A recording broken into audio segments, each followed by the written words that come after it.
Hi everyone, welcome to today's webinar. We're just going to give it a minute to let everyone join and then we'll get started.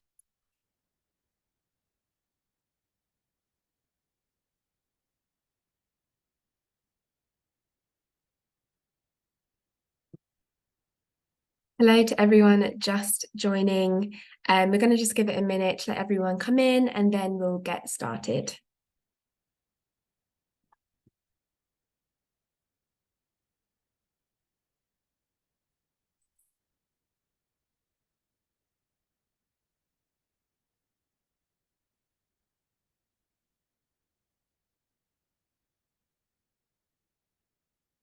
Amazing. It is 1 minute past 12, so I think we could just jump straight in. So thank you for joining us for today's Women and Girls Ask Us Anything webinar. Today on the call, I have myself, Bethany, and also my colleague Sahil. So lovely to have you all here.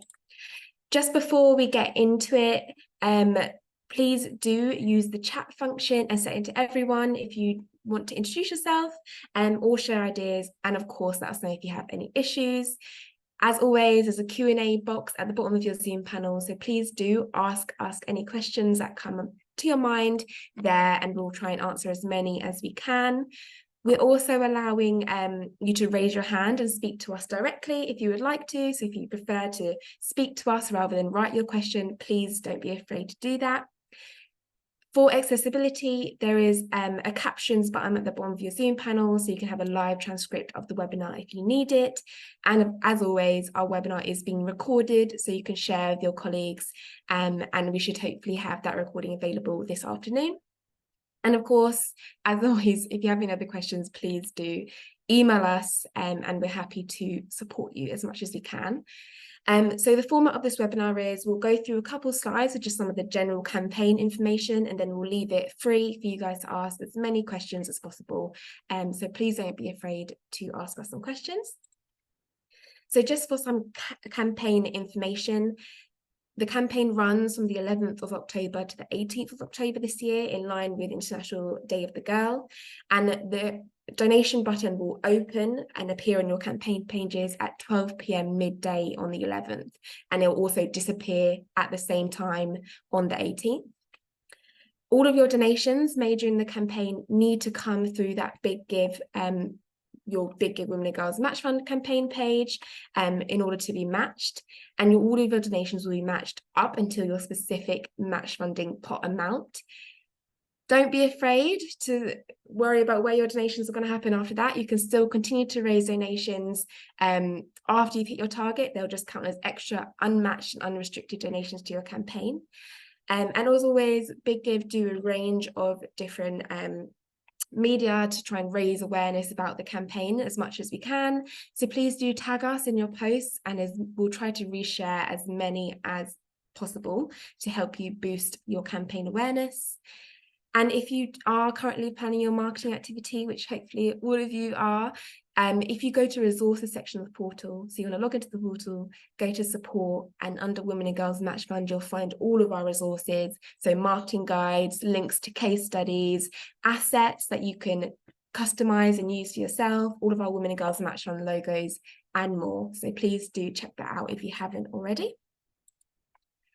We always get a lot of questions around fees, gift aid, tips and payments. So we thought we'd just add a couple slides about this here in case you aren't aware.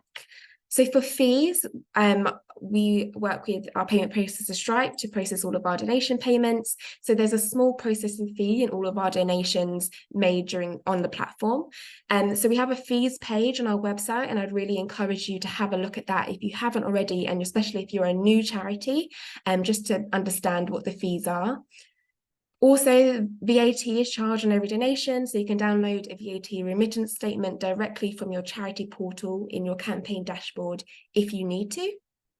Just to be clear on that, sorry, the VAT is charged on the fees of the donation rather than the donation amount. Thanks, Sahil. In terms of gift aid, all of your supporters will have the option to add gift aid to their donation if they want to, and of course, if they're eligible. So you can claim your gift aid directly from HMRC in-house if that works for you. All of your information needed for that will be found in a donation report available in the campaign dashboard in your portal. You can also ask us to claim gift aid on your behalf. To do that, you want to log into your portal, go to account, and there's a claim gift aid button. So I definitely advise you to complete that if you haven't already. You'll need to complete that form before the campaign starts for us to claim gift aid on all of your campaign donations. In terms of tips, I know especially for new charities, you may be wondering why we charge tips and why we ask for tips. So we're a charity too, in case you didn't know, and all of our tips are optional. So donors don't have to give a tip if they don't want to, but all of our tips help us to run our campaigns and to run our platform. So in response to some of the feedback that we've received from charities in the past, we've added a bit more wording around tips in the donation journey to give more visibility and transparency about what tips are, why we ask them, and what we do with them. So if you haven't had a look at the donation journey, you can actually go to the Explore page on our website, check out any of the live campaigns going on at the moment, and you will see some of the donation journey steps that your donors will go through. And finally, payments, probably the most important of all of these. All donations made to your Big Give campaign pages need to come through debit, credit card, Google Pay or Apple Pay. We also have a new donation backs feature, which allows donors to make a donation of £500 or more via bank transfer, and these will be able to be match funded when they're donated to your Big Give campaign page. So really exciting option if you have some businesses or foundations or trusts lined up potentially. And in terms of when you get paid, all of your Stripe donation payments are processed every Monday and are paid to you with a 14-day delay before those donations are received. And then any champion fund payments that you are owed will be paid to you by around the end of November. I think the exact date is still TBC, but we will definitely email you to let you know when to expect those champion fund payments. So that's all we have in this section.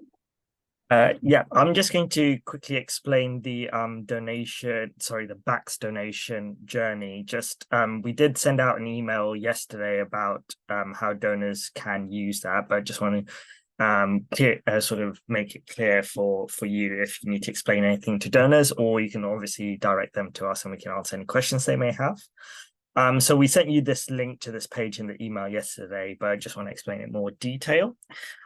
For a donor to use our backs donation facility, they need to create a donor account with us.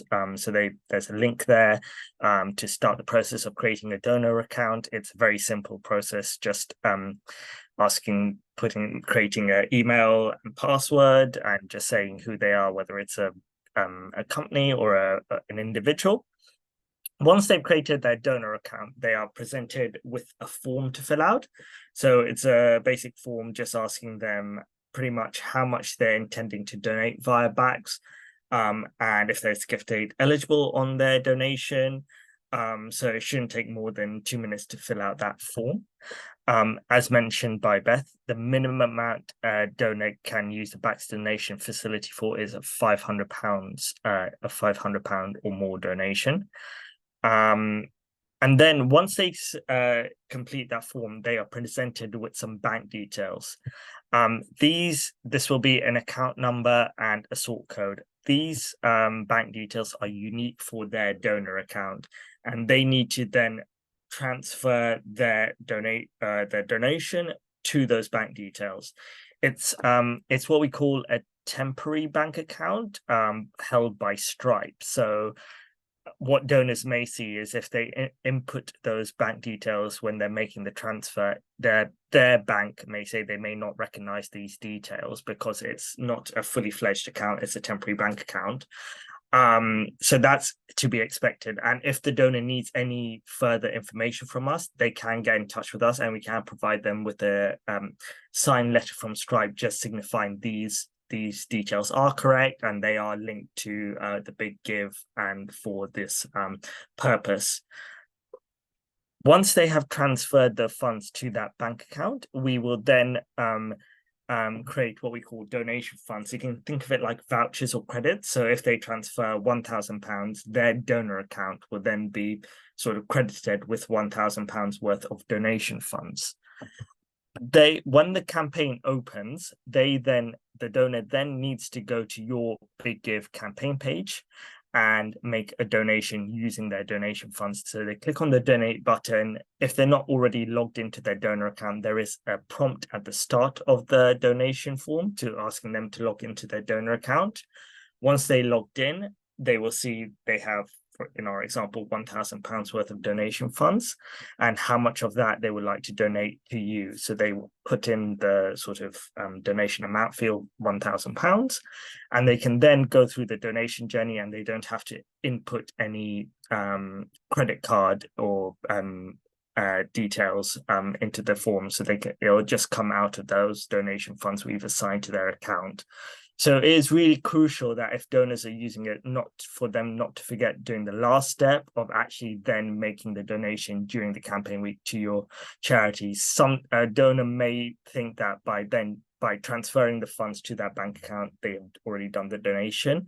That's only part of the process. The final step is then making that final donation to your charity's Women and Girls Match Fund campaign.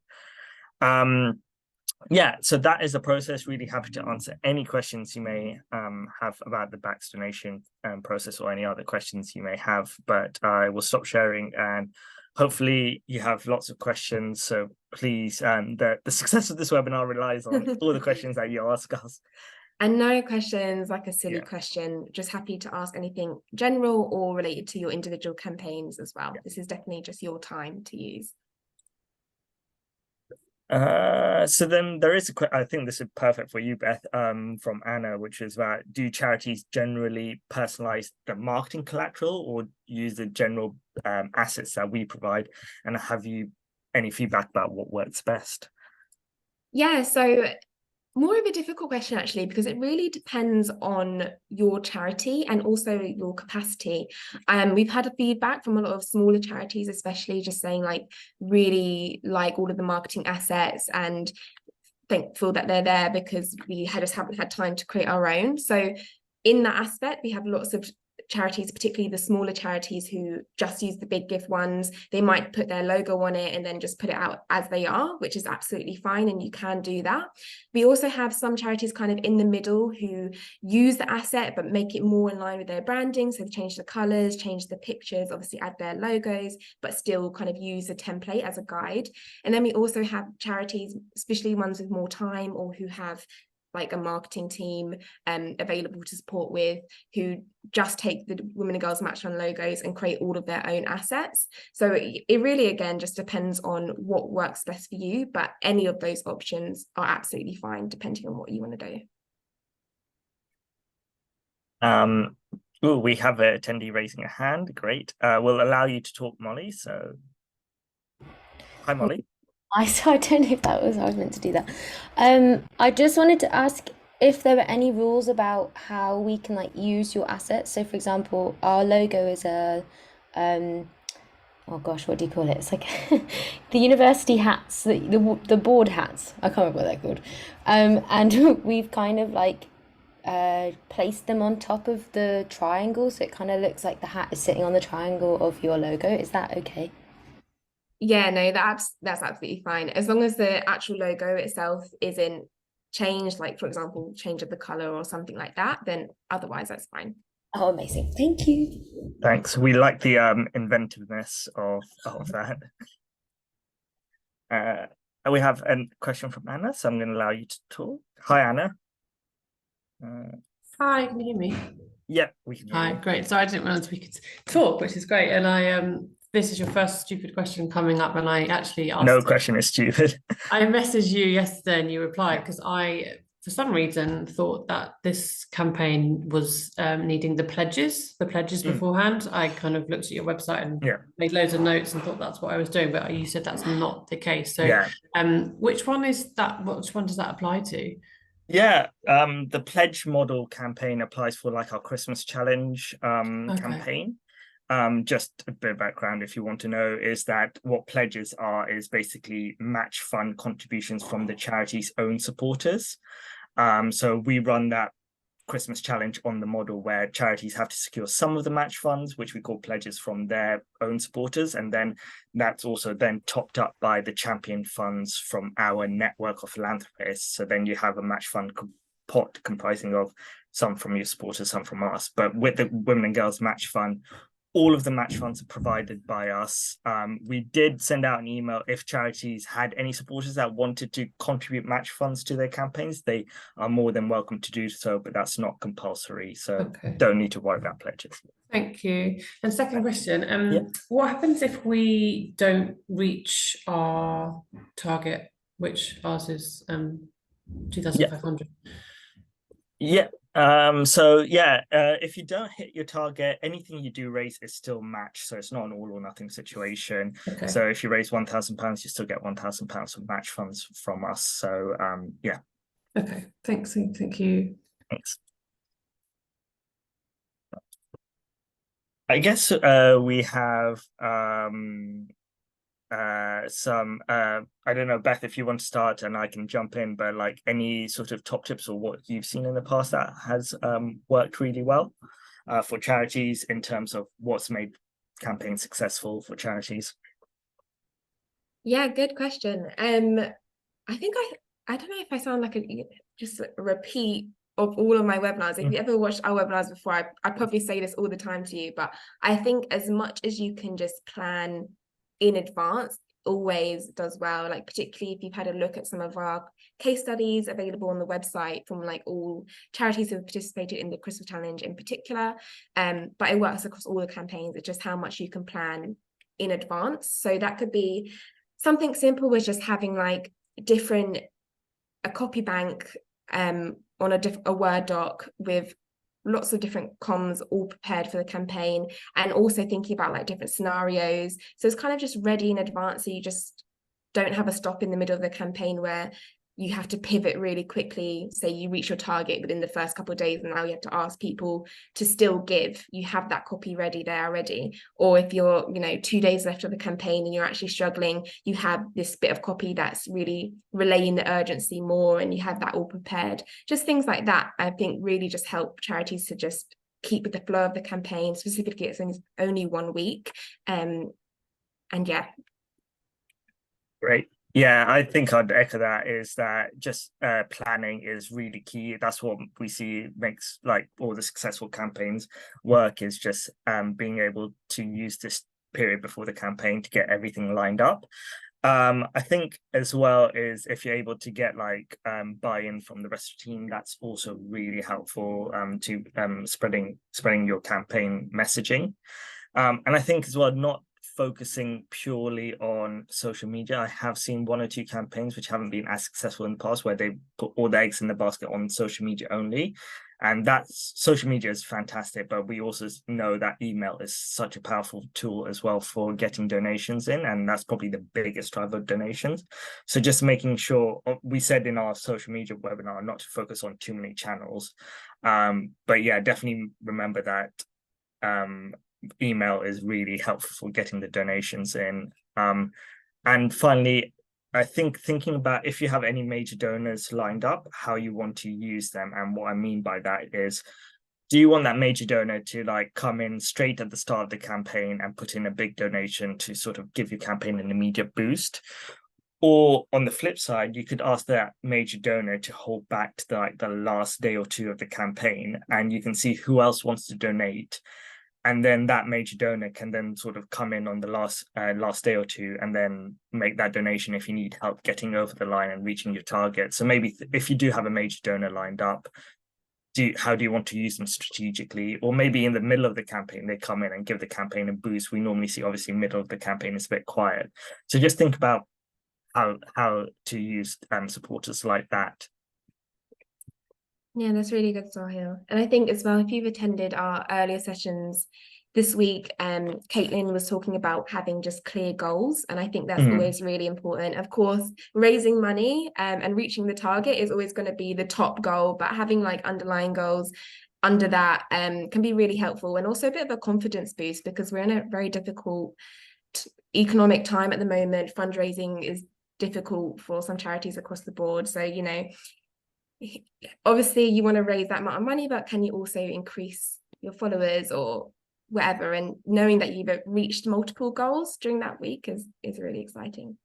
Yeah, absolutely. Those goals help sort of focus on what you want, what activities or what like sort of tasks you need to do for the campaign. So as you and Caitlin said, like they're really helpful just for focusing the mind. I just want to ask, does anyone have any questions?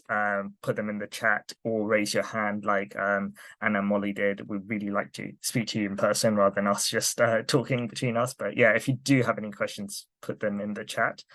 And just a reminder that donations need to be made via the Big Give website. So if you have any sort of donate buttons on your own website or anything like that, some charities, what we've seen in the past, where they've actually redirected them to the Big Give campaign page during that campaign week to avoid like donors actually donating directly to the charity, just to like avoid losing those donations and making sure they're also part of the campaign and they're matched as well. So that's another tip that we can recommend that charities maybe look into if they want to like just avoid any issues. We haven't got any questions at the moment, so this webinar might finish a little bit early, but I would be interested, if you're willing to write in the chat, to know if any of the charities in the call at the moment have taken part in the Women and Girls Match from last year, or if you are new to Big Give completely, or if you've taken part in a different campaign but it's not Women and Girls, that'd be interesting to know. But we do have a question from Eunice who's saying, can people make international donations? Great question. Yes, we can accept donations from people living abroad. So yeah, they can absolutely make donations. Just to note, we can't accept BACS donations from people living abroad. Our BACS donation facility doesn't work with foreign bank accounts, unfortunately, but yes, if anyone's making credit or debit card donation, they can be anywhere in the world and we can accept that donation. Got a great question from someone who says, can ticket sales be matched on the Big Give? I don't know, Beth, if you want to take it, I'm happy to take this as well. But I think for charities who have run events and things during the week of their campaign, they've had like raffles and stuff, they have done it where they've said to like their supporters, donate by a Big Give and then we can give you a raffle ticket or so on. So that's absolutely fine if you want to do it that way, but to actually have the ticket being sold on Big Give isn't possible. If you're selling tickets before the campaign starts for an event happening during the campaign, what you would need to do is you would need to collect those money from the ticket sales and they would need to be donated to your campaign during the Big Give campaign week from one of your employees or trustees, for example, personal credit card. That is one way of facilitating ticket sales donations. Obviously, charities can't donate to their own campaigns, but in that situation, we would advise you to then obviously discuss with your finance team about how to correctly show that in your accounts. Great. Yeah, we've had a couple of people saying they've taken part before. We have one in the question answer saying they're new, so we got a bit of a mixture.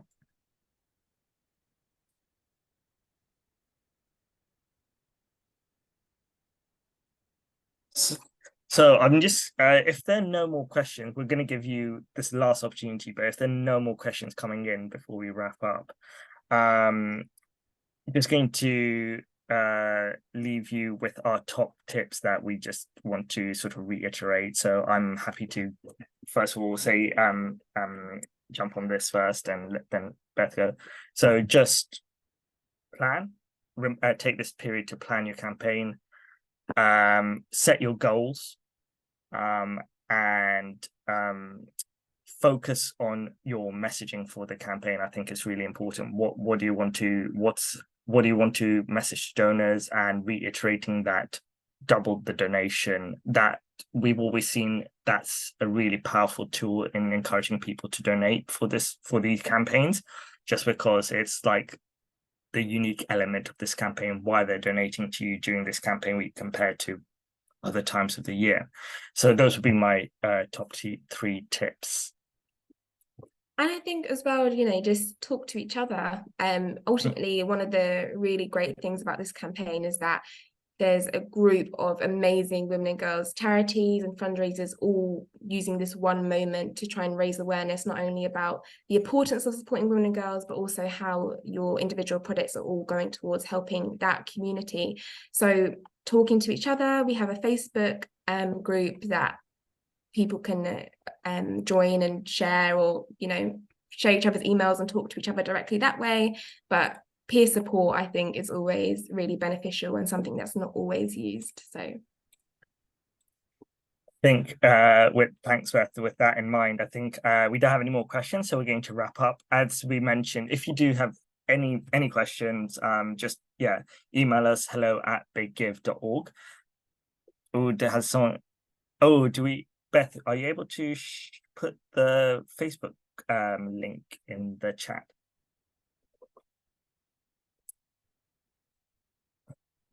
So while Beth, there is another question. Thanks, Molly. Thank you for the kind words.